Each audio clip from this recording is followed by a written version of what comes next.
fact, you could basically distill investing to that. It's forecasting cash flow and assessing the risk to those cash flows, calculating a value, and then trying to acquire those assets for less than that value, or to sell those assets for more than that value. That is in essence what investing in finance really is.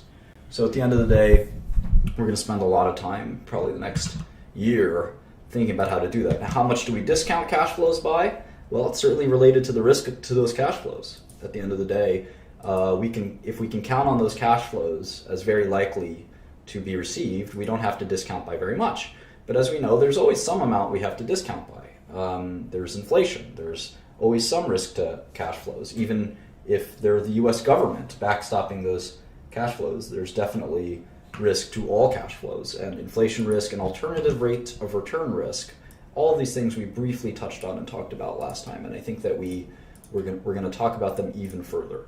So one of the things that I wanted to do, because I think it would help quite a bit in sort of understanding this point, is we're going to look at something called a bond.